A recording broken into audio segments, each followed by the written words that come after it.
soldiers. So it's like, really, y'all still really hung, but then they'll tell us that we're hung up on slavery, that we won't let y'all putting it in our face, literally. But they say we hung up on slavery, but they putting it in our face.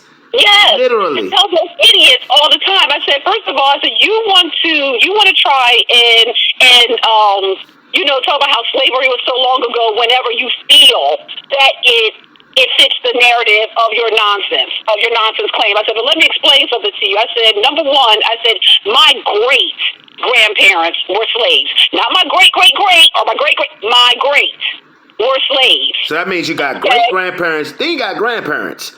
That ain't that long ago. Exactly. That ain't far down the family tree. My grandparents were still alive when Harriet Tubman was alive. My grandparents walked on this earth when Harriet Tubman was still walking on this earth. My grandmother is 92 years old. My grandmother is 92 years old, still living.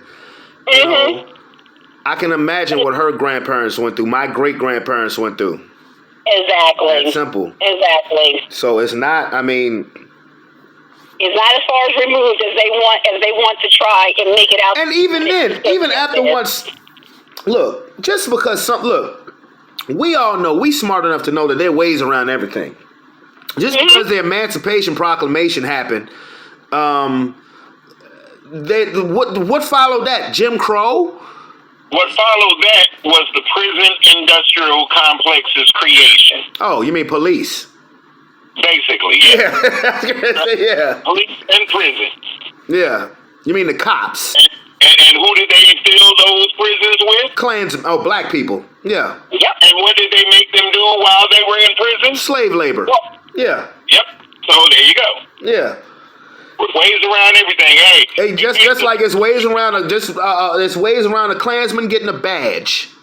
In case your listeners didn't know, I mean, I admit freely, I got that disease. Look, your boy got unresolved slavery issues, so yeah, I'm a racist. I'm gonna call it like it is. But you know what? We love him. We love him. I think the best thing that can happen is that Caucasians be eradicated from the earth. All right, I'm not saying that. In a passive way. I'm not saying that. In a passive way. From melanin you came. The only reason why you exist is melanated people. Ain't nothing wrong with your descendants going back to melanated. I have Caucasian in my bloodstream, so I'm not going to say that.